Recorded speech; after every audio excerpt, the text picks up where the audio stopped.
What's up, nerds? Welcome back. This is The Changelog. We feature the hackers, the leaders, and the innovators doing research on code review anxiety. Today, we're joined by Carol Lee. She's a clinical psychologist who's studying developer success and experience. And on this episode, we're diving deep into her research paper titled Understanding and Effectively Mitigating Code Review Anxiety. We get into all the nooks and crannies of this research and this topic, common code review myths, strategies for coping, the need for awareness and self-reflection, the value of exposure and practice to build confidence, the importance of team dynamics like respect, empathy, and connection, and so much more.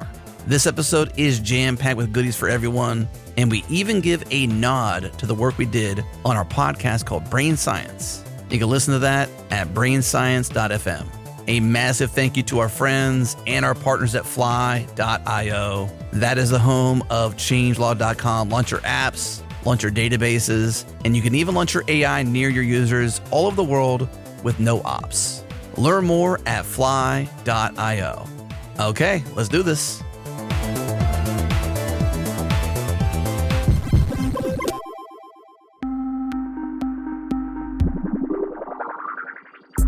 What's up, friends? I'm here with a new friend of mine, Jasmine Cassis, product manager at Sentry. She's been doing some amazing work, her and her teams, over many years being at Sentry, and her latest thing is just awesome. User feedback. You can now enable a widget on the front end of your website powered by Sentry that captures user feedback. Jasmine, tell me about this feature. Well, I'm Jasmine. I am a product manager at Sentry, and I'm approaching my 3-year anniversary. So I've spent a lot of time here. I work on various different customer-facing products. More recently, I've been focused on this user feedback widget feature, but I've also worked on Session Replay and our dashboards product. With user feedback, I am particularly excited about that. We launched that a few weeks ago. Essentially, what it allows you to do is it makes it very easy to connect the developer to the end user, your customer. So you can immediately hear from basically who you're building for your audience. And you can basically have a good understanding of a wide range of bugs. So Sentry automatically detects things like performance problems and exceptions, but there are other bugs that can happen on your website, such as broken links or a typo or a permission problem. And that is where the user feedback widget comes in, and it captures that additional 20% of bugs that may not be automatically captured. I think that's why it's so special. And what takes it a step level above these other feedback tools and these support tools that you see is that when you get those feedback messages, they're connected to Sentry's rich debugging context and telemetry. Because often, I've seen it myself, I read a lot of user feedback. Messages are cryptic. They're not descriptive enough to really understand the problem the user is facing. So what's great about user feedback is we connect it to our replay product, which basically shows what the user was doing at that moment in time, right before reporting that bug. And we also connect it to things such as screenshots. So we created the capability for a user to upload a screenshot so they could highlight something specific on the page that they're referring to. So it kind of removes the guesswork for what exactly is this feedback submission or bug report referring to. Now, I don't know about you, but I have wanted something like this on the front end pretty much since forever. And the fact that it ties into Session Replay, ties into all your tracing, ties into all of the things that Sentry does to make you a better developer and to make your application more performant and amazing. It's just amazing. You can learn more by going to sentry.io. That's SENTRY.io. And when you get there, go to the product tab and click on user feedback. That will take you to the landing page for user feedback. Dive in, learn all you can. Use our code CHANGELOG to get $100 off the team plan for free. Now, what she didn't mention was that user feedback is given to everyone. So if you have a Sentry account, you have user feedback. So go and use it. If you're already a user, go and get it on your front end. And if you're not a user, well then, hey, use the code CHANGELOG, get $100 off the team plan for 3-ish months, almost 4 months. Once again, Sentry.io.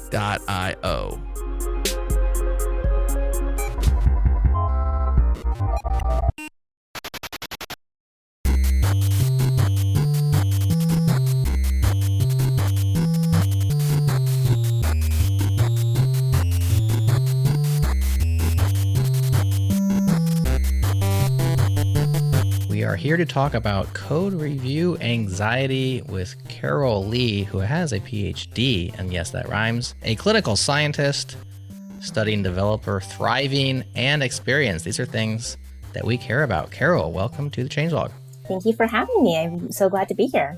We are glad as well. Now, some people hop on podcasts and just talk about things, but other people go out and do actual real science. And so happy to have you here because you've done some work on this topic. You're not just sharing your opinions or waxing poetic, as some people might, even some people on this call.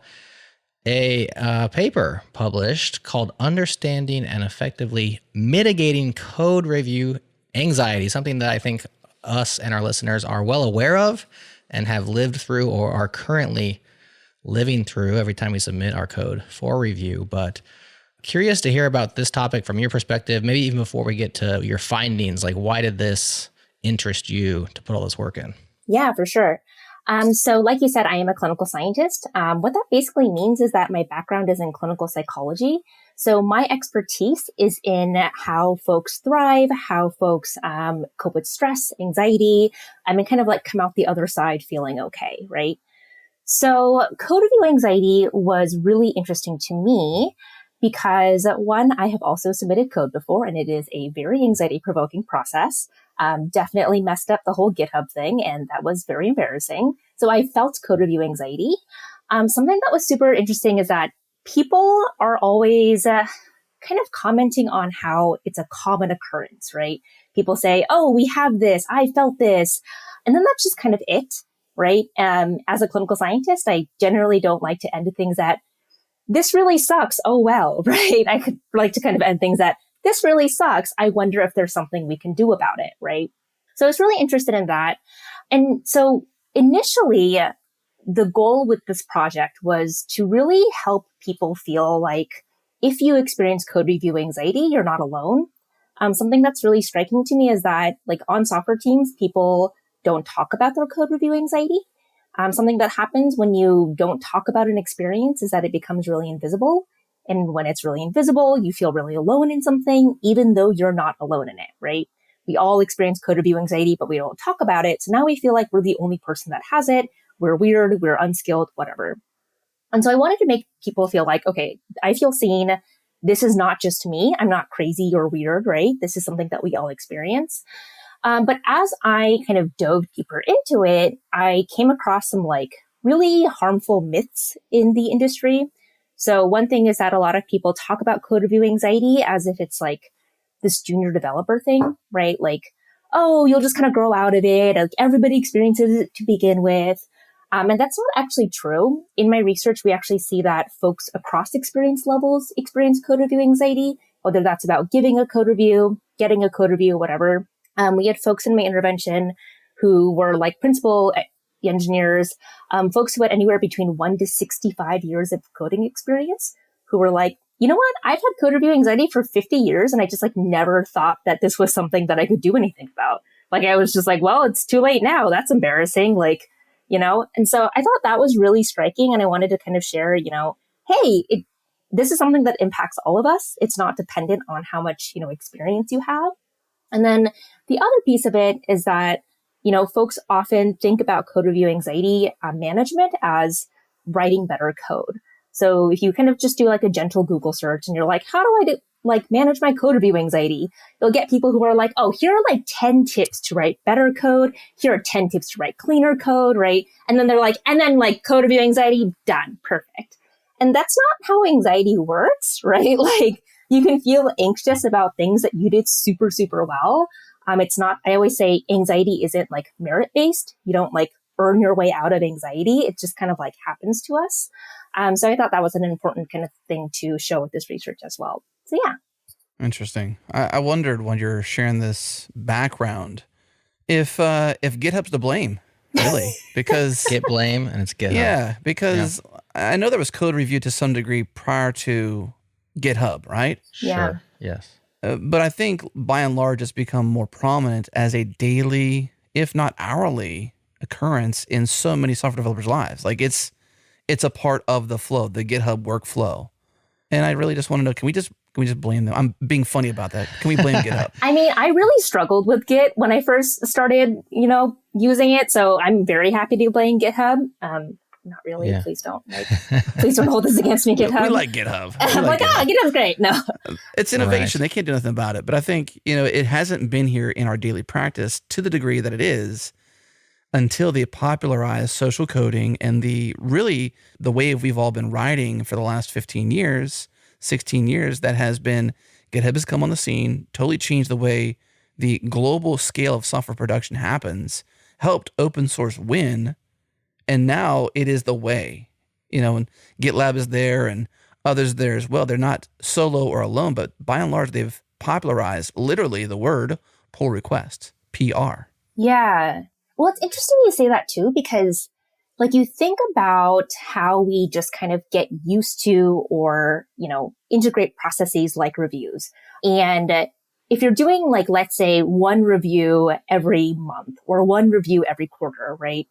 It cues you to have a more thoughtful review where you're like, hey, this is my review to Adam. Here are the things that I'm seeing. Here are some areas where I can see some growth. It kind of makes you be a little bit more thoughtful. But when you're kind of pushed to do 10 reviews a day, I don't know, however many you feel pressured to do, right? You see a lot of folks writing things like, looks good to me. And then the other person's like, does it? I don't know, this person, or, someone will say something like, just change this. And you're like, does this person hate me? And that kind of elicits a lot of code review anxiety because people don't feel like they have time to say, hey, I wonder if you could change, kind of couch things a little bit more when they are pressured to kind of churn these out. So that's actually a good point. Let me come to GitHub's defense, and then a clinical scientist can tell me whether or not I'm just waxing poetic and don't know what I'm talking about. But code review has always been a thing as far as the practice of software development goes. I think what GitHub did, to Adam's point, is really normalize and scale open source software development where the code review is not merely by your boss or your colleagues or somebody who you know personally, but it's by strangers on the internet, and it's often and it's at scale. And that can be, I think, more anxiety inducing because now it's the world is seeing what I've done. Having said that, I don't know how you fix anxiety necessarily, but in my experience, one of the way that I do it is to just do the same thing over and over again. And so I get used to that. And I think code review at scale is that. So, GitHub allowing you to not get judged once a month or once a week, but maybe constantly over the course of years, eventually you become numb or calloused to the judgment and you're just it's not a big deal anymore. And so maybe in that way, GitHub's helping us fix our code review anxiety. Oof. What do you think? Oh, I love this so much. Yeah. Okay. So what you say. Here's the flip side, right? Yeah, no, I love this, right? What you say is also very true, right? We call this exposure or habituation. Yeah. You kind of get used to an experience and you're like, hey, actually, it's not so bad. So not to get too in the weeds or get too nerdy about anxiety, let me know if I am. The way that anxiety can develop sometimes is that, yes, you do this thing a lot of times, right? But for some people, instead of thinking, hey, here's my 100th, pull request, just same old, right? They might engage in something called experiential avoidance, we call it. So this is when you kind of avoid the whole experience. You're just kind of you're I don't know, just press the thing, right? And so every time you press it, submit, you're actually still feeling anxious. So you just never move past it, right? Or you might just have some really intense negative thoughts, where you're I don't know, Adam just hates me. I just know it. Adam thinks I'm so stupid. My gosh, right? And you just never consider, Adam doesn't care what's happening. Adam probably is just living his best life, right? And so you don't consider that. And so you can imagine the 100th time you have to ask Adam for something, you're oh my God, Adam still hates me. I've asked him for something 100 times now. My God, right? The anxiety just builds. So it really just kind of depends. I kind of take it as let's not blame the tool. I know I just blamed GitHub, but very Adam jokingly. Set you up for it. Yeah. It's not really the tool's fault. It's, there are ways that we can kind of mitigate our own anxiety ourselves. And then there are also ways that we can mitigate people's anxieties for them as well, right? We can take the time to write something more thoughtful. Anxiety is a byproduct of fear, right? You fear an outcome. It can be true or false. Yeah, it's the expectation of fear. Right. Yes. Yes. And so in this scenario, you assume that I'm not living my best life. Maybe I totally have hate for Carol and she's just not the goodest person ever. Excuse my poor English there. It was perfect. I loved it. Right. But meanwhile, I'm a fan. Yeah. And I'm for you. Yeah. But inside you, you have what you call experiential avoidance. You're avoiding something because you have fear that creates anxiety about an action. So then you procrastinate or just don't take the action because you have a perceived or assumed scenario of outcome that is or may not be perfectly true. Yes, exactly. Yeah. Right. I'm a dictionary, basically. I love this. No, I mean, not to get, I'll just gently get into some findings. I liken code review anxiety a lot to social anxiety. And this is actually based on a model of social anxiety, which is very common, impacts 11% of the population. Fun fact. But social anxiety has to do with like feeling like you're going to be judged or just feeling anxious about any social interaction or some sort of like perceived performance situation. Right. And like code reviews, you're like interacting with people, that's social. And you're kind of like putting your work out to the world and be like, here I am, coder, wonderful, right? Which can feel like a lot of spotlight attention. And two like major things that impact social anxiety and kind of socially relevant anxiety are like probability and cost biases. So these are two cognitive biases that folks experience where like they overestimate the likelihood that something bad's going to happen. That's probability bias. So you're like, Adam's going to say something mean to me. I just know it, right? And what's really interesting is that they overestimate the cost of that bad thing happening. That's the cost bias. So I'm like, Adam says something mean to me, and that means that I'm a bad coder and I don't deserve to be here, right? It's not just like, Adam said something kind of rude, like, F that guy, you're like, right. It's on him, not me. Yeah. Like you take it as like something really intense and bad is happening. And then you also experience this thing called low anxiety self-efficacy where, to the experiential avoidance point, you're like, I can't handle this anxiety, right? Like there's nothing I can do about this. So, yeah. So which can be crippling, right? Mm-hmm. So when we talk about anxiety in the context of your study, I think it's worth narrowing in on it because we've been talking about it. But actually, when I thought about code review anxiety, like that term, I actually brought my own different anxiety, like my own baggage to that term. And so it was interesting to read your study because I'm like, oh, it's specifically narrowing in on fear of judgment of my code. Like that's pretty much what code review anxiety is. My code is going to be reviewed by someone. They're going to judge it. That makes me anxious. Which makes total sense. And that's the context. But what I was thinking was like, there's other anxieties I have around code review. Like my code's going to sit there and not get reviewed for a long time.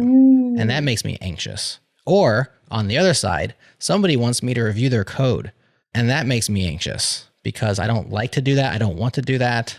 I'm doing the avoidance thing and now I'm a blocker for them to do their job and that makes me anxious. So like there's other ones that are kind of tangential that I was bringing to the table, but those are the things that you studied specifically, right? It's actually, anxiety about your code, like asking for it. So it's actually about the code itself. It's also about like the process of asking. So sometimes folks feel anxious about like, I asked for this weird, or, they might say something like that. But it's also about the process of giving a code review. Exactly what you were saying. Yeah. I had several kind of staff level engineers who were like, what really sucks about being staff is that you feel pressured to give the best code review and it has to be right. Right. And honestly, I don't know if like that's a lot of pressure, right? Like it's just a lot for me and they feel paralyzed. They, as you say, avoid it, procrastinate, etc. Yeah. Mm-hmm. There's a lot of stuff that goes into that because the person who's requesting the code review, you might actually look up to that person as a coder and you're like, how am I supposed to review your code? Like, I think your code's awesome most of the time. I don't know what you're doing here. You must be really, and then there's like, I don't know what you're doing. This must be really smart. And then it's like, well, is it though? Or do they not know what they're doing either? There's so many question marks there. And then you have like the size of the code review as well. There's an old joke that if you submit, a 5,000 line code review, then the reviewer is going to give you an LGTM, right? And they're just like, looks good. But if you submit a 5-line code review, they'll write, a treatise on your code style. There's something weird going on there where we don't mind analyzing like the Picayune details, but a big review for us is like, I can't actually review this. I'm just going to say it looks good. So there's so many facets to this. Absolutely. Yeah. Yeah. What did you guys actually do for this study? Like, how did you conduct it? I am like not to toot my own horn, but I'm like pretty freaking pleased about this study. We did something called a randomized controlled trial. You see this a lot in health research. So like when you think about like, does this medication work? Does this treatment work? People use a randomized controlled trial. So it's like a very rigorous experimental method. You don't often see it in applied research and certainly not in applied software research, but that's what we did. And so basically we like put out an open call. It was like, hey, like, do you experience code review anxiety? Like come join this study and like learn how to manage it. And basically folks get randomized to one of two conditions, a control condition or like the treatment condition. And then ideally folks in the treatment condition like improve and then control not so much, right? They didn't get the thing. And that's exactly what we found. It was only like a 2-hour workshop intervention. So this is like kind of a common method to use in mental health experiences, if you're trying to like reach a bunch of people at once, right? It's a little bit more scalable. You don't have to like schedule one-on-ones with everybody. So we did that. I delivered these workshops, and workshop had like several major components. Like the first major component is like we teach people how to just manage like physiological symptoms of anxiety. I often talk about it as like, if you are literally hyperventilating, the only thing you can think about is the fact that you're hyperventilating, right? Like it's really not useful for me to be like, and here are some other things you can do. You're like, I'm literally trying to breathe right now, right? So the first thing we need to do is like reduce that hyperventilating. So kind of teaching things like that. And then the bulk of it is kind of thinking about what are your cognitive biases that you bring in? And then what can you do to kind of challenge them? It's a cognitive behavioral technique. So we worked on kind of teaching that, identifying biases. You know, folks brought in things like one that like really always stuck out to me is like one person was like, this review is going to be so bad that XYZ is going to leave the company. Like, I'm like, wow, like like this person hated your review so much that they left the org. Like, seriously? So kind of like things like that, or someone will say, one person had a thought that kind of broke my heart a little bit. That was like, my team is never going to respect me or my code. Which was like, that's a scary thing to walk into a code review with, right? Like, oh man, right. Like if you're walking into every code review and telling yourself like, my team will never think I'm smart. They never think this, right? Like it doesn't matter what I do. Like you can imagine you're actually creating a lot more anxiety for yourself. A lot of times we don't even realize we're telling ourselves these things. We just kind of like go about our world and we're like, I feel anxious, I'm going to avoid, right? So kind of creating awareness and thinking about like, what are the things I actually tell myself before I enter a code review, right? And then identifying those and then actually challenging them to think about like a more self-compassionate and realistic way to think about it, right? So like asking yourself, like, is this actually true? Like, do I actually have any evidence for this, right? Are there other possible reasons? Kind of like a nice self-compassion technique is like, if this was like someone you were mentoring, like, and they had this thought, like, what would you say to them, right? Or if this was like your best friend and they were like, yeah, you know, like everybody hates me, like, what would you say to them, right? And then moving from that, actually teaching folks how to like actively engage with code reviews to reduce that avoidance. So yeah.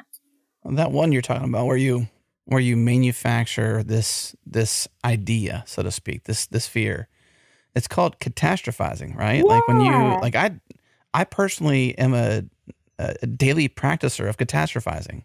I don't want to be, but I do. Yeah. You know, it's just something that you do. It's the gutter syndrome or the gutter spiral, whatever you want to think. Like it's not a good place.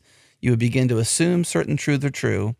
They're not true, but you've now just worked whatever it is up so bad that the outcome from this scenario is only the worst possible ever outcome. And that's the truth. Yep. You know, catastrophizing is absolutely the worst place to be. Yes. I can say that because I've been there, I've done it, and I've got the t-shirt. I'm not wearing it today though. Adam, I am also a catastrophizer. I mean, so there's several kind of, we call them cognitive distortions that we go through. And, you know, I kind of have everyone be like, all right, like chances are there's some of these where you're like, that one speaks to me, right? So some people are like, I am 100% a mind reader. I just think I know what everybody's thinking and it's bad, but I actually don't know what this person's thinking at all, right? And so it's kind of like a fun thing to be like, okay, like doing that thing again and like doing the mind reading again. Like, come on, Carol, get it together, right? So I think that could be super helpful too.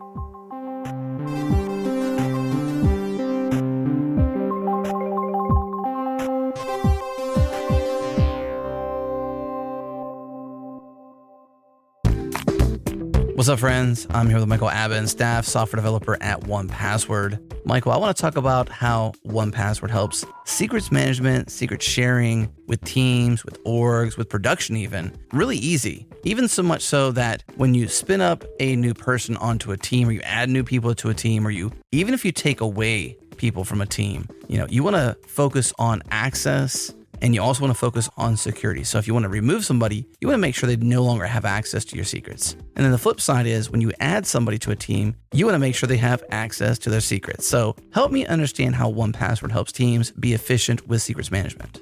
So when you have a dev team storing their secrets in 1Password, then it makes it really easy to bring new people on. They already have so much to do and so many new things to learn. You don't need them to have that extra burden of creating a dozen different accounts to be able to access your payments or your errors or your monitoring. You can have that all set up for them already within 1Password. And each of those particular services gets pulled into your local application, your production application at runtime through the 1Password CLI. From there, you have your new developer downloading the repo. They don't have to spend time setting up their environment. All of the different services are ready to go because they're already stored in 1Password. All they have to do is use the 1Password CLI to spin up and run the application, and it's ready to go. It's like developing in the future. Well, we must be in the future, Michael, because we use 1Password just like that. All of our team secrets, all of our personal secrets, all of our application secrets, they're all in 1Password, and we're using exactly this process to make our lives easier. So friends, go to 1Password.com/changelogpod.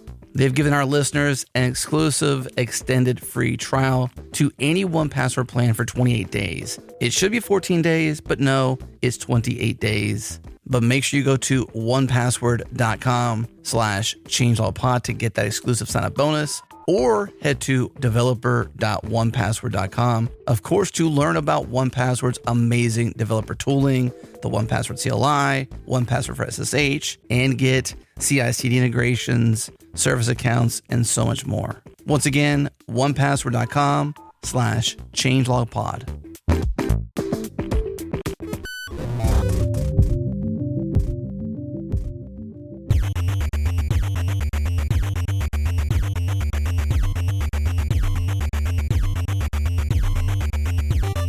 And you mentioned this in section 1.2. I'm going to get very specific here. Oh, okay. You mentioned, I think this is what it relates to. You say cognitive behavioral approaches elicit certain change through three key processes. Awareness is what you're talking about. Okay, I'm thinking I'm a mind reader. I'm not really a mind reader. Carol, calm down. And that's awareness. Awareness that you're doing something and whatever you can do to sort of begin to undo that thing. It involves psychoeducation, you say, self-monitoring, relaxation techniques, taking a bath, self-care. I mean, even trimming your fingernails could be things that you could do to, that's a random one because I like to trim my fingernails. I was going to say, like, Adam, do you enjoy nail care? I'm out myself here. Okay. Did Adam throw that one in, or is that in the paper? My fingernails were really great. I keep my fingernails trimmed. And that helps you not get anxious, stop catastrophizing? Well, I don't know if I'd do it then, but I just thought of that randomly. Okay, So don't judge me. Adam just wanted us to know that he has excellent You're nails. judging me, Jared. Now you're going to hate me I'm forever. not judging you. I'm just kidding with inquiring you. more. I'm just curious. No. I'm saying that as a joke in regards to the conversation. I took it very It's a seriously. catastrophe. This is going to go so poorly for you, Adam. I mean, no one's going to listen to our show anymore now. This is it. Yeah, 0 listeners after this. Every question's going to be like, can you tell me more about your nail care? Yeah, Yeah. they're like, I like that show, and they started talking about nail care, and I don't listen ever again. I do have a recommendation for a nail care kit Ooh, tell me. that I recently got that's super sharp off of Amazon. I was surprised by it. I actually cut myself the first time I used it. I don't know if that's a good thing. I like it a lot. It's only 2 parts. It's not very expensive, and I didn't do much research. I just bought it and liked it, so I can recommend one. There you go. We'll post a link later. I like it. Affiliate link. Yeah, we'll get the Yeah. affiliate link out Yeah. there. Let me get these 3 out there, though. So we're stuck on 1. So there's 3 key processes. 1 is self-awareness or becoming aware. Mm-hmm. The second is reducing biased thinking and increasing constructive and compassionate thinking. And you go on. I'm not going to read it verbatim. And then the last one you say is reducing avoidance.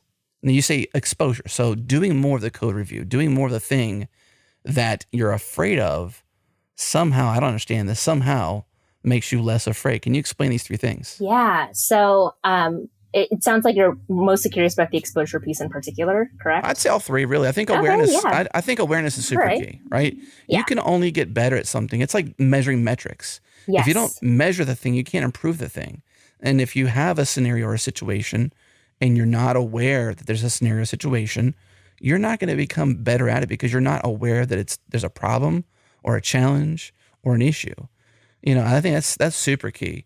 And reducing that biased thinking, I think, is super key because it's a symptom of catastrophizing. When you do that, it's biased thinking, right? You're thinking it's the worst, it's never getting better, and once this is done, it's over. Some version of that is true in some way, shape, or form when you catastrophize.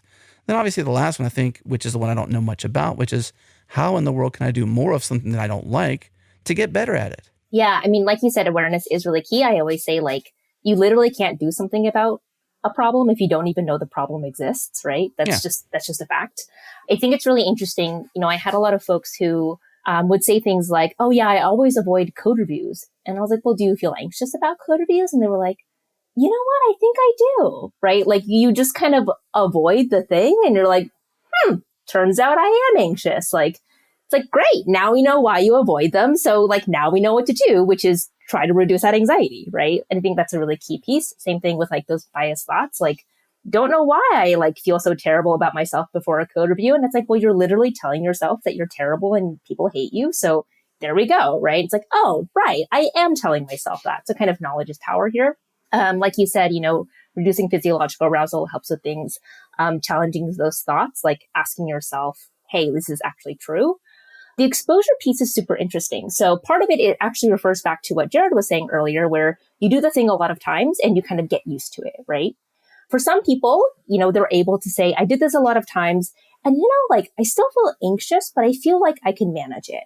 Or I'm okay with the anxiety now. It's like, I'm chill with it, right? It's like, and then you being chill with it, like reduces your anxiety. It's very paradoxical. But there's also this way in which you, like I was saying earlier, you kind of avoid thinking about the code review. You're just like focused on getting it over with, right? Maybe you like open the thing up and you're like, LGTM, and then you like close it out. And you're like, it's done, thank God, right? And so exposure here really involves like, okay, like let's practice that awareness during the entire code review, right? So folks after the workshop get like a toolkit to do during their next code review. And it asks you like, okay, like what is your anxiety like now? What can you do to manage it now? Okay, keep working on your code review. What is your anxiety now? What can we do to manage that now, right? And so it kind of gives you practice on saying, hey, actually my anxiety isn't in control of me. Right? It's not this thing that I have to run away from and therefore run away from code reviews. I can approach a code review and learn. This is like a new learning kind of theory. It's like you can learn that you can actually handle it, right? So the more that you kind of actively engage with the code review, the more that you walk away learning, hey, you know what? Like that wasn't so bad. I actually managed to reduce my anxiety. I, managed to do the thing. The world didn't end. Cool, right? There's also kind of a method here where proactively engaging also means that like you're also expressing how you feel about your code. A lot of times, and people kind of do this and they like shoot themselves in the foot where, they're really anxious about their code and maybe they're super confused, right? They don't feel comfortable with it. And they just kind of like quietly like put it out into the world and they're like, it's done, right? And when you do that, people are like, okay, this person feels confident. Like, let me just like give them the review. It also it's really hard to remember. And I say this even as a psychologist, right? When you're working on a computer, interacting with somebody's like work, it's sometimes really hard to remember that there is like a person with feelings on the other side of it, right? You're like, here's the code, I'm going to review it. But that code belongs to somebody and that person has feelings and maybe anxiety, right? And so you can ask for a code review in a way that like elicits some humanity. You can say things like, just really not sure about this section, right? Like kind of feeling anxious here. And like oftentimes when folks read things like, I'm uncomfortable here or I am feeling anxious, that cues them to be like, oh, this person doesn't feel good. I should be gentle with them, right? In contrast, when you just kind of put it out there, people are just kind of like, nah, like you should change this. And then you read that feedback and you're like, this person doesn't like me, right? So you can actually elicit kinder code reviews by actually sharing that you're anxious. So I think that's just kind of an interesting way that exposure can work there too. It's kind of like awareness on the other end. You're making somebody else aware, and that helps them help you. Yeah, that's really interesting. That toolkit reminds me of the idea of front loading. You know about front loading, right, Carol? Say more. So front loading is whenever you have, at least to my knowledge, this is how I'm aware of it, or what the term means to me, is similar to you, Jared. You don't want to go to the gym and play basketball without your shoes. So what do? You front load. You prepare the night before, right? This toolkit is a preparation for anxiety reduction in the act of. So when you don't have your frontal lobe fully engaged, you're less rational thinking. You do the front loading, the pre-thinking when you have rationality in a more key state for you so that you can better plan. So when you're weak, you use the strength you had beforehand to empower you when you're not. So Jared, you hate not taking your shoes to the gym, right? So what do? It was my socks in particular. Sorry. I appreciate that you're pulling this back. Carol, this is from a previous conversation. I'm like, Sam, nail care, shoes, socks. I feel like I'm learning a lot of really personal things and I'm into it. I messed up. It's socks. It's all right. I mean, shoes and socks are two of the same. Yeah. They go on each other. Yes, I do. I have, Carol, so to get everybody on the same page, I play basketball early in the morning. I'm not usually entirely awake as I'm driving to the gym. I can forget stuff. And one time I forgot my socks. Well, you go to the gym, it's a 20-minute drive. To play basketball, you don't have socks when you show up. That's a very bad morning. And so I had that happen to me once. And ever since then, I'm very anxious about, do I have my socks in particular? And so much so that I'll check for my socks, even though I know I have my socks. I'm getting to the point where it's like, is that neurotic? I don't know if that's neurotic behavior. It's slightly compulsive now, but that's okay. Yeah. Yeah, where I'm like intellectually, I know beyond a shadow of a doubt that I have my socks. But you know what? I'm going to check anyways. You know? That's fair. The sock trauma is real. I get it. That's fine. That's what Adam was referring back to. He just happened to, switch up the item of clothing. But thank you for the background there, Jared. And sorry I crossed over socks to shoes, but it made sense to me in my brain. I was trying to get the story right. Yep. But the idea of front loading is that you plan ahead. Yeah. When you can plan ahead so that when you're weak, like early in the morning, you're less awake, you don't have that. And so smart Jared the morning before or the night before, put the socks in the bag. He totally and did. They're there. Yeah. Exactly. I know. I feel like humans, we really love to be like, go with the flow and chill and really loose and wonderful, which is great. But also we thrive on structure. Like structure helps. That's just the end of it. So yeah. Right. It also gives yourself guardrails too. It's like, well, when I was thinking thoroughly in a comfortable setting with no threats, lack of fear or less fear, therefore no anxiety, I can more clearly define and plan the next time I'm in that threat zone, so to speak, right? Yeah. And that's what I call front loading, is like you prepare for the times when you're weak. You do it with dieting, you do it with all sorts of things, is this pre-preparation whenever you have a more rational mind. Because it sucks whenever you're, like me, Jared, I'm back to my OMOD, so it's kind of crazy. Like OMOD is 1 meal a day, Carol. So I eat 1 meal a day. I fast all day long. I have a break fast. I call it a break fast at like 5-ish, 5:30-ish. 5 a.m., 5:30 a.m.? PM. Okay. PM. I break my fast like 5 p.m., 5:30 p.m., and then I have dinner with my family. And then I don't eat any more until the very next day at that same time. But I can only be strong. You're a glutton for punishment. That's where the nail care comes in, Yeah, that's right. I gotta keep myself busy here. I can't Let me get my kid out here. Hang on a second. I think it's funny you call it OMOD because we all know the sound is mad because you're gonna be mad if you're gonna have 1 meal a day. That's right. It's not mod, it's mad. We all know that. But go ahead. Well, here's an example. So this morning or the evening beforehand, I always prepare an oatmeal, kind of overnight oatmeal kind of thing. Okay. Oatmeal, a little bit of frozen blueberries. But what that lets me do is it prepares me. That's my pre-thinking through this, so that whenever I'm weak and I get home, I'm like, gosh, I'm hungry, I'm ravenous, or I'm ready to eat. Rather than grabbing a snack or something in high sugar or something else, I've pre-planned, I've front-loaded my plan. And it keeps my discipline rails on rails. And you can apply that to code review. You can apply that to all sorts of things, but it's the idea that whenever you're weak, you make less wise choices. Yes. And so prepare and plan beforehand and have a plan for when you're weak. And that's kind of what this toolkit you gave them, almost, but not fully, almost. Yeah. It's a check-in during the process, but it's like you have less anxiousness because do a little bit. How are you feeling now? Do a little bit. How are you feeling now? It's something like that that helps somebody in that moment of despair or crisis not have despair and crisis. Yeah. No, absolutely. I mean, we often talk about we also call it like coping ahead, right? The worst time to start something, to start like an anxiety protocol is when you're in the middle of an anxiety episode. Right. The worst time to start dieting is when you're extremely hungry, right? Like this just does not make sense, right? You have to kind of plan ahead. Yeah, absolutely. How much does identity play into code review anxiety? And by that, I mean how closely I identify with my code. Because the fear of judgment often is stronger when it's personalized, like I am being judged, not my code is being judged.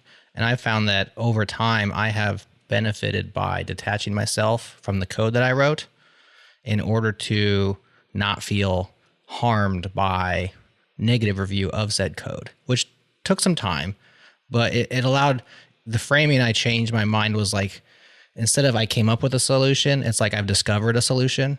And it's not really, it's not me. It's just like, here's what I've discovered. You know, of course I wrote it, but is this good? And it's like, nah, maybe that's not the best discovery. Okay, let's go find something else. And so that's helped me just to be like, it's not me. Yeah. It's my code. Yeah. You know? No, I love that. I didn't look at that in this study, but we've looked at kind of how much folks identify with like being a developer, how that can impact things like how threatened you feel by AI, for example, right? Mm-hmm. So there is kind of this piece of like, how much you identify with something does have an impact. Like you say, that over-identification piece. Absolutely. Yeah. Yeah. I love that you do that. Not to be like psych nerd again, but we call this like what you kind of do. We call this the process decentering. It's like when you're able to kind of decenter from experiences and not like over-identify with them. It's like a really like top-notch thing. It's like a power mechanism that kind of like aids you in dealing with stress and anxiety across time. Jared, top-notch. This is a good code review. Keep going, Carol. Yeah. He's liking it. Yeah, tell me more. Now, well, here's how this is easy, I think, for software developers over time. Some software developers. Okay, here's how it could be easy for all of us if we think of it the way that I do. Okay, here's my pro tip. Is over time you realize that code that you wrote 6 months, 9 months, a year ago is so foreign to you. It is as if somebody else wrote it. This is a common experience for software developers. Well, if you just realize that all you're doing is delaying that foreign aspect of it, then code you wrote yesterday is pretty much written by somebody else also. And so you don't have to be identified so closely with it. Like after I wrote, and then if you just don't like the code, like you like the features, you like the value it provides, but the code itself is a liability. Those two angles, why would you want to identify with something that's a liability and that was written as if by a stranger? I'm really loving Adam's facial expressions through I'm this. liking yours too. Were you looking at my face? I was looking at yours. Yeah, they're looking at each other's faces. Just you were making that face at my face? I think so, because you were like your face was just slow disbelief. Is this a weird way to think? No, I actually like it. I think so. What I like about, let me toot your horn a little bit, Jared. This is what I like about you. I think you're a pretty analytical and rational thinker for the most part. Okay. And I got to give you the for the most part because I can't give you the full 100%, right? It's not It's not 10 out of 10. It's 8 out of 10. The sock anxiety is real is what I've learned about Jared. So that is not rational at all. I know that. And I get that. I totally identify with that because I'm the same way with locking a door. Okay.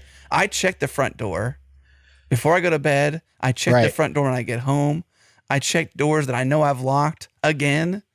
I will get out of the truck and go back and confirm I locked the door. I'm so sorry to your audience because I feel like they're learning a lot about random things about you all today, and I'm so sorry. You brought out our anxieties, Carol. It is a podcast, and we do talk, so you're inviting us to do so I don't mind it. I love it. But what I like about this is that this is a good framework, and it's because you've been a software developer for a while. Yeah. You have folks, I suppose, have the benefit of hearing from your experience. And so I think to be a seasoned, career-long, 20-year plus software developer, you have to have frameworks for how to feel about what you do, especially in anxiety-inducing situations. And so your coping mechanism has been, and this is who you are, create a framework that you can repeat over and over and over. So it gets easier, right? You said that already. Yeah. And the framework is, well, if in 6 months I'm going to be detached from it, why not just immediately detach right now? Because if it's going to happen, it's already happened. Exactly. And that to me makes a lot of sense. And I think we benefit from that. I think the audience benefits from that because I think you're a pretty critical thinker of what you do. I don't think you make not so much unwise choices, but you think deeply about the choices you do make and you analyze and minimalize when necessary, And so I think as a means of minimalization and reducing anxiety and detaching, that's your way. And that makes sense. Well, I guess that leads me to another question for Carol, which is that we create frameworks and tools in our minds and in our lives in order to deal with situations that we are anxious about, we are nervous about, we have a problem with, but we have to go through them. And there are other situations that we don't do that for. For instance, I'm also very anxious about jumping into a swamp filled with crocodiles. Like that makes me very nervous. Fair. So I don't do that because there's no value there on the other side. Yeah. No Indiana Jones. So apply that to code review. Why should we then have all these coping mechanisms and like building up exposure and do all this stuff so they're not so anxious? Is code review worth it then? Because if it's not worth it, we could just do the avoidance thing and that's actually a win. But is it worth it at the end? Or is there research on this? Is that actually good? Yeah, that actually is. Yeah, right. I mean, you kind of have to assess like what is the benefit of here, right? Yeah. Agreed, right? Like there's no point in doing an exposure to something if it's not going to benefit you, right? It's also not, there's no point in doing any sort of exposure to something if you're like, I'm never going to come across this situation in my life, right? Like, why get used to this thing that I'm literally never going to have to do? With code reviews, there is research showing that it does improve code quality. So there's that piece. So you may want to do that, or you may be asked to do it. You can't like get out of doing it if you're literally being told to do it, for example, right? Right. I think what's kind of really lovely too is that there's also some research showing that particularly for like folks learning new kind of languages or new skills, code reviews are like a really valuable way to get mentorship or to kind of create learning, right? So getting that feedback on something you've done is like a great way to learn like new methods, new ways of thinking, right? And so that is really cool. There's also research that shows that code reviews can create a sense of community between folks, which is quite lovely. So yeah, there's kind of these other benefits to code reviews outside of you probably have to do it anyways, right? Like you're going to be asked to do it. So in that case, yes, it makes sense to kind of cope with this. Kind of to bounce off on your kind of note about frameworks, right? The key thing about having frameworks or like coping mechanisms is to learn how to apply them flexibly, right? You're not like, I am going to always do things that like make me anxious always from now on. No, terrible idea, right? Yeah. So you have to be flexible about that. But even with your framework of like, hey, this code is like basically a stranger wrote it 6 months ago, right? Like you also don't want to apply that so rigidly that when someone's like, hey, I really love this thing you did, you're like, oh, someone else wrote that. Like that's how you don't. I call that selective identification. Like I'll take this one. Yeah, like you want to like be like, yeah, I did that. That was pretty cool, right? And like feel proud of yourself and be like, hell yeah, like sure. I'm pretty skilled and I'm awesome. Like, so, you have to be flexible with that as well. So yeah, that's fair. Take the compliments, and then when there are criticisms, you just, that was somebody else. That wasn't even me. Oh, that was someone 6 months ago. I don't even know that person. Yeah. I don't like me from yesterday. Yeah.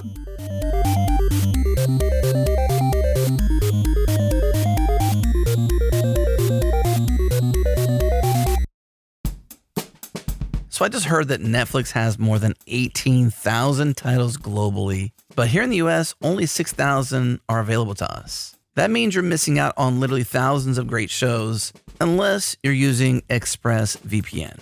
So Netflix hides content from you based on your location. That's your IP address. And ExpressVPN lets you change your online location so you're able to control where you want Netflix to think you're located. They have servers in 100 countries, so you can gain access to thousands of new shows and never run out of stuff to watch. This works with many other services as well, Disney Plus, BBC iPlayer, and many more. So one thing I really appreciate about ExpressVPN is their blazing fast speeds. You'd think because, well, it's a VPN, it's going to be slow. No, you can stream in HD with zero buffering. And they're also keeping you safe and private and secure by rerouting all of your traffic through an encrypted tunnel, which is awesome. So if I want to watch something on Netflix that is not available in the US, it's available somewhere else. All I have to do is tap one button to connect ExpressVPN to a tunnel somewhere else, refresh Netflix, and there it is. So be smart, stop paying full price for streaming services and only getting access to a fraction of their content. Get your money's worth at expressvpn.com/changelog. Don't forget to use our link again, expressvpn.com/changelog, and you get an extra 3 months of ExpressVPN for free. Enjoy. I do like what you brought up, though, about the positive side of things, because we've been camping out on this anxiety because that's the whole entire point of the research. But then there's the flip side, which is the not catastrophizing, the not truth that you thought it was, which is unification, better connection. So the easiest way to get out of conflict is to come together, right? You know this, Carol, because you're a psychologist, right? If you have disconnection, the only way to get connected is to connect, is to be around each other more. And so the code review process can be a very beautiful thing. And I would say with a caveat that if the team dynamic and framework is sound outside of the code review, you must have to also approach the teamwork, culture, and aspects of what it actually takes to run the organization and the teams to ensure that a positive code review is possible. Because if you don't have respect, empathy, etc., in that team dynamic, you're going to have anxiety-filled code reviews. Yes. But if you have other things happening outside the code review that brings people together, and also the code review that brings people together, you're going to have connection and not disconnection. Yeah, absolutely. So, I mean, something that I really stress in these workshops, too, is that like it's rational thinking, not positive thinking, because you might have a thought like, Jared's going to nitpick this. Like, Jared always nitpicks this. And like, maybe Jared does always nitpick this. Sometimes like, Jared nitpicks. You know, like maybe that's just Jared's thing, dude. I can nitpick. Or, you know, maybe you have a thought like, Jared doesn't like me. And you're like, actually, no, Jared doesn't like me because the other day he literally looked me in the eyes and said, I don't like you. Right? Like, it's not helpful to be like, no, he loves me. He won't nitpick it this time. Like, that's not helpful. Reality. Exactly. So in those cases, you might be like, okay, well, like, Jared is going to be mean to me. We know this. Jared doesn't like me, right? So what are my thoughts about that? I might feel like that's personal, like because Jared doesn't like me and Jared is going to nitpick, that means there's something wrong with me, right? So then like you might think, okay, this is going to happen. It sucks. It's going to happen. But that doesn't mean that like I'm the worst thing ever. It's really interesting, actually. So something that I really love about love being, I know it's like a sad thing, but something I love about social anxiety is that with the other kinds of anxieties, we often talk about, the probability, people overestimate the probability, and the probability is usually very, very low to none, right? So with panic attacks, right? You're like, if I hyperventilate, that means I'm going to have a heart attack and die. And you're like, that's not going to happen. Okay.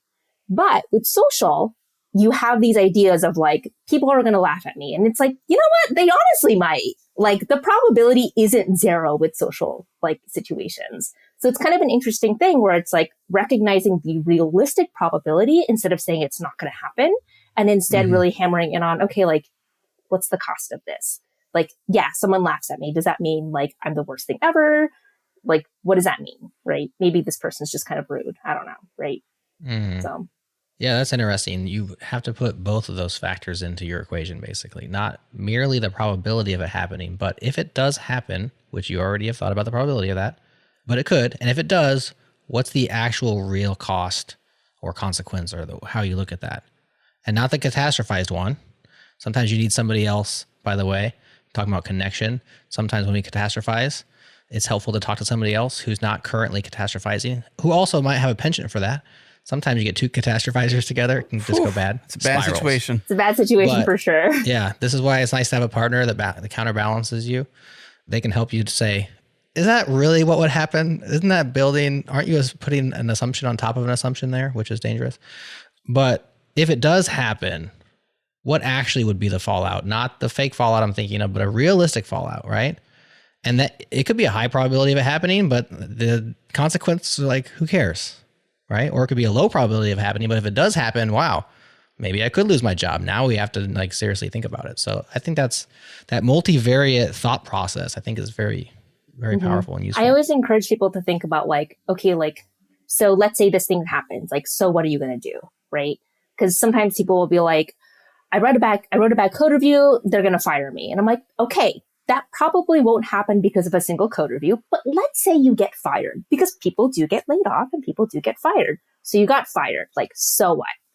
And they're like, well, that's just bad. And I'm like, it is bad, but like, is it the end of the world? Like what's going to happen here?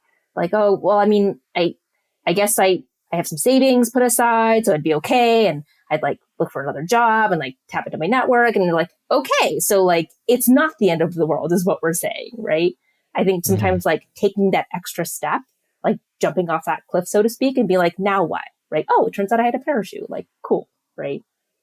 Is the toolkit that you provided during the study, is it published somewhere like standalone or online? Yes, I totally forgot to mention this. I guess I should also mention that, you know, the results of the study were good. People got less anxious, just to kind of put that out there. Awesome. They also felt like they could handle their anxiety more and they were more self-compassionate. So really good findings all around for a pretty rigorous design.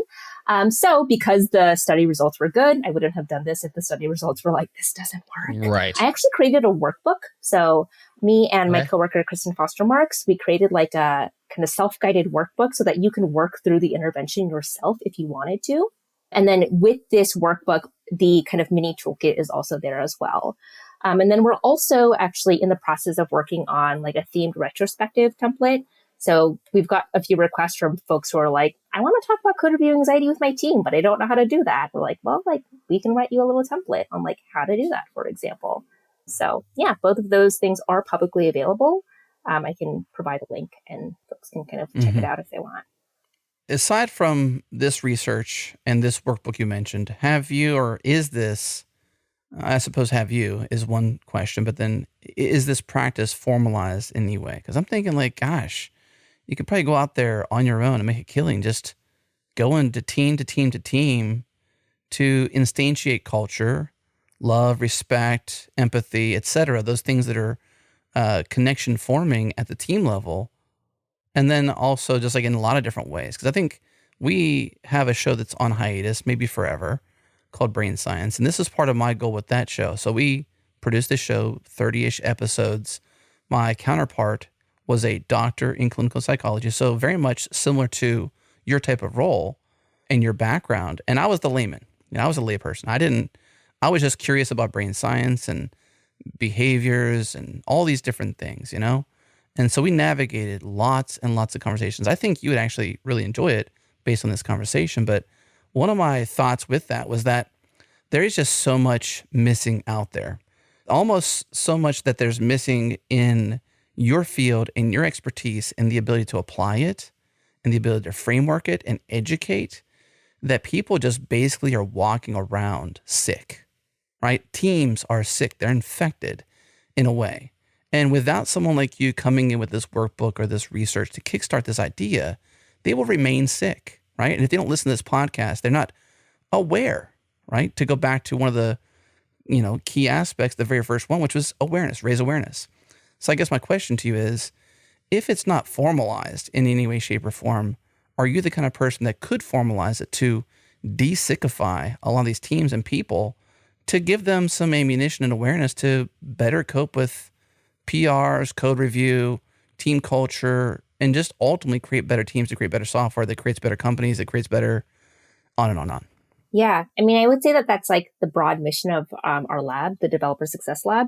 You know, I'm the clinical psychologist, but we've also got like a social psychologist, a neuropsychologist, you know, kind of working together to kind of help software teams. Because as you say, we have this like whole wealth of human science and it's like not really applied to developers. Like sometimes people will like apply things like take a personality test. And I'm like, that doesn't do anything. Like move on, right? Yeah. Like, no. Enneagram. Yeah. No, you hear that a lot. I believe in those things. Those are good things, but like on their own, they're not the solution. It's a framework of solutions. Exactly. Yeah. And so, you know, we do our best to kind of provide the science for it. I mean, if there was a way to formalize it, like, yeah, I would totally jump on that. I do a lot of I'll speak at conferences and I always end up like chatting with folks one-on-one who are like, can you help me with this? And I'm like, I mean, can I eat lunch? But also, yes, like let's talk while I'm eating, while I'm like shoving the sandwich in my mouth. Right. So I think things like that happen a lot. So you're right that a formalized process would be really cool. I'll tell you what, Adam, like you find the people and I'll do the thing and like we'll get it together. Yeah. Okay. I was going to put it all back on you. So my response to your, if it could be formalized was, guess what, Carol? It can be, and you should do it. Adam likes to assign homework as part of our show. Seriously. Okay. Yeah, I believe in you. This is great Thanks. research. I think you're very smart. The way you think about this is exactly the way I think it should be thought about. I mean, I'm, again, the lay person in this scenario, going back to my brain science scenario with Mara Reese, who is an amazing human being, love her to death. She's awesome. And she was a great co-host with me on that podcast. We did a lot of great work, but it was unfinished work. And I don't know if we are able to finish that work, but I believe in the work required and what could be done. Because the journey with that podcast was just simply where we got. It was way more than where we got. There was so much more to do. And the reason I was so motivated by it was because I had a curiosity. I think that's where you begin. But at the same time, there's so many people out there that don't connect their brain to the humanity they embody, right? Like me and my brain, and there's certain things about the humanity of human beings and being a human. Like, okay, I get upset because I'm human. I'm hungry. Okay, that makes sense. It's not because I'm a terrible human being. It's because I'm hungry. That's why I'm upset. Let me eat. You only eat one meal a day. I know. I was gonna say because OMAD or whatever. OMAD. Yeah, OMAD. Yeah. OMAD. Hey, I'm not angry right now. Are you hungry? No. I know, but like getting close to that time, you're getting your food. Like I would be hungry. Sorry, I'm sorry. I shouldn't have brought it 2 up. hours ish. But see, I'm a strong human being. I'm strong because I have my framework. Oh yeah, right? yeah. And so sorry. And he front loaded. I front loaded. Thank you, Jared. And he trimmed his nails. That's the key. And he has socks. I do got. I'm wearing Ready to some rock, socks, baby. Ready to rock. But I believe in you. I think it can be done, and you should do it. You know what? I think it's funny. My coworker, actually my manager, Kat Hicks, we always say like, there's agile coaches, but what really people really need is like a psychology coach for a software team. Like every team just needs like a psychologist coach, like really. But until that's I don't know if that's something people would actually invest in, but if they did, like I would be there. I think they would. Thanks, Adam. I really do. I mean, I have that belief because of my history with this show. Fair. We did this show. When did we start that show, Jared? 4 years ago, pre-pandemic. Let me see. /1. I'm going to /1, and I got episode 1 published August 6th, 2019. There you go. So I've been thinking about this idea for a while. And I know this challenge is out there because that's why we're having this conversation. You know it's out there because you did the research. You did the 6 long workshops, 1 hour each, and you did all the data and you wrote this paper 2 hours like this. each, Adam. Sorry, give 2 me hours the credit. each. My bad. Yeah. Thank you. 2 hours each. So I do believe there is this challenge out there, and I think that it begins somewhere to solve the problem. Right. Well, and I think this paper might be okay, listeners, if you want it, drop a line. We'll start it there. What's the best way to get in touch with you? You can email me, Okay. carolslee29@gmail.com. We'll put that in the show notes. So if you have a team that could use a psychologist or just some of the workshop or workbook, you want to be a guinea pig for the beginnings of this. What was it? The design lab? What was this lab? Developer Success Lab. Developer. Oh my gosh, you got a name and everything. That's amazing. I know. We're a Developer whole Success Lab. If you want to be the guinea pig in Developer Success Lab's very first workshop for getting your team together, reach out to Carol. Links in the show notes. Do it. Yeah. All right. So, Carol, you have learned from us multiple anxieties that we hold and cherish. Gosh, we really outed You've not ourselves, shared much of your own anxieties. Here's what I think. also know, what Adam eats for breakfast. So I'm feeling really good about this. Yeah. No, I love it. I'm curious, as a clinical psychologist, do you ever get anxious because of the expectation of people have that you, of all people, should have everything together all the time because you have all the answers about how to. That's such a good question. I love that. Ever thought about that? Yeah. So this is something that you learn very early on in grad school because you absolutely feel like you have to have your shit together in order to do the thing. but you do not have to have your shit together. You just have to be aware of like what your shit is. So I keep saying that. Okay. Sorry, person bleeping things. We'll bleep it 3 times. No big deal. It's all right. Just 3 bleeps. It's easy. So yeah, I mean, I feel anxious. Absolutely. I experience anxiety. The other day, I like stayed up like late because I was like, oh God, like, did I do the thing correctly? I don't know. Like, should I check my email? No, like, I should just like let it go. Right. Like, we all have these moments. I think, that's very normal. That's very human. I kind of think of it as like a psychologist isn't someone who doesn't experience like stress or distress, because that would be inhuman and that would be super weird. Also, like, why would you ever want to like talk to a psychologist who doesn't experience stress? Like, they can't relate to you in any way whatsoever. Like, that would be weird, right? But I think about a psychologist as someone who's like aware of it and knows how to manage it. They don't manage it perfectly every time, but they try. And that's like the best that we can do as people, right? Mm-hmm. Also, like, you're always going to be better at helping other people than you are at helping yourself. Like, that's just how we are. So yeah. Can I out myself real quick here? Because I may have layered that on for you in this podcast. Yeah, because you just declared her to be the expert for everybody. Well, that just now, but at the same time, I stated something, and because I assumed she's a trained psychologist, I said, you know this, Carol. I said that like twice at least. I mean, yeah, that's okay. I noticed that in retrospect. I'm like, maybe I was like putting that pressure on you. Because if she didn't know that, she wouldn't feel free to have said, that's right. I actually don't know that, because you had already assumed. Yeah. My front loading. Did you hear that? Did you feel that? I didn't feel that. I didn't know the term, but once you started talking about it, I was like, oh yeah, I know what you're talking about. Yeah. Which is why I said, say more. I was like, say more about this thing. Like, that was a very savvy way of responding, I thought, given that he front-loading on you. I know. That's right. Yeah. No, I did not feel that. Because say more. That's actually one of my favorite questions. I love saying that. It's one of my interview. I don't have very many pro tips, but like, we've interviewed lots of people over the years. Yeah. And tell me more or say more is one of the, it's like you pull it out of your back pocket every once in a while and you're just like, tell me more. Because there's more in there, and they just stopped and they're waiting for you and you're like, no, just keep going. That's similar to my, how do you mean? Yeah, it is very similar. It's similar. It's adjacent to that. It's not the same, but it's similar. Yeah. How do you mean's more directed. It's like trying to get an explanation out, whereas say more is like literally. Just like expand on that. Expand. Tell a story, define it, whatever makes you happy. There you go. So, yeah. Well, this conversation made me happy. I don't know, Adam, you feeling happy? Very, very happy. I dig it. Is there a URL for Developer Success Lab? Yes, it's devsuccesslab.com. Okay, go there. And we're going to do what we can. We may look back at this podcast as history in terms of the spark, where things began, right? We can look back at this as like, that's a version of where it began. If this takes off, I'll come back on this podcast and we can be like, remember that time? Totally. Yeah. Absolutely. It'll be excellent. Yep. Absolutely. Yeah. I believe in this a lot. I think this is super cool. So go there. We'll put the link in the show notes. Carol, anything else we can say in closing? What did we not ask you? Is there anything left to be said? I would say anxiety is normal. You're not crazy or weird for having it. There's something you can do about it. Yeah. You're not alone. The end. Nice. You're not alone. Thank you so much, Carol. It's awesome. Yeah, thanks. Awesome. Thanks for having me. So you're not alone if you have code review anxiety or anxiety at all. You're normal, because I have anxiety, and I'm sure Jared has anxiety, and Carol has anxiety. It's normal, as Carol just said.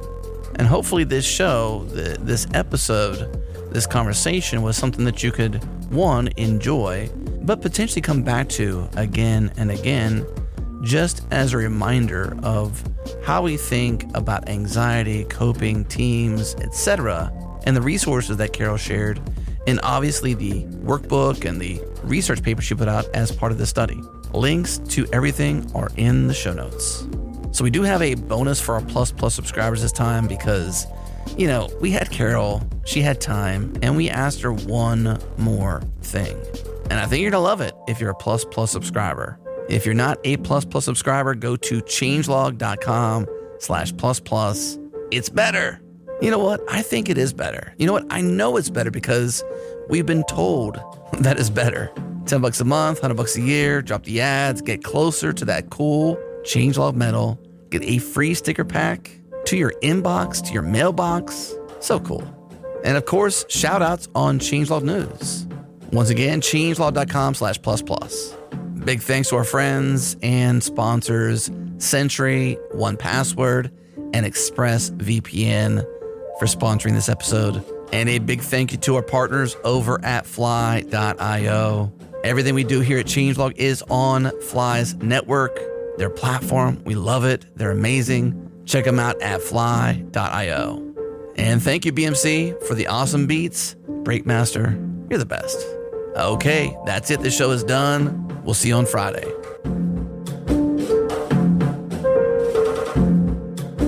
Are you familiar with the term margin? No. Can you say more about that? Thank you. I will say more about that. There is a book. Let me make sure that this Chat GPT is not hallucinating on me in terms of the author of the book. And I learned it from this book called Margin, literally. And it's by Dr. Richard Swenson. And loosely, it is the space, margin is defined as the space between our load and our limits. So in terms of some of the things we talk about in the podcast, there's a certain amount of capacity someone has. And sometimes you're at your margin. You have no additional contingency, no additional capacity. And so the spiral may or may not happen as a result of that. So I was just curious if you had that, because it leads to stress, burnout, anxiety, catastrophizing, all these things we talked about in the main show is this idea, if you can manage your margin, ensure you have room, so to speak, right? Like you mentioned anxiety about an email. Well, maybe if you had less to do and your margin was more, you might not have that anxiety. So I was curious if you knew about this concept of margin. I was not familiar with this before, so thank you for bringing this up. I don't want to knock on this person because I don't know this person. This person is very smart and lovely and amazing. I think that when it comes to things like load, we often kind of over-index on it a little bit. There's this kind of misunderstanding that if we have too many things to do, we're always going to feel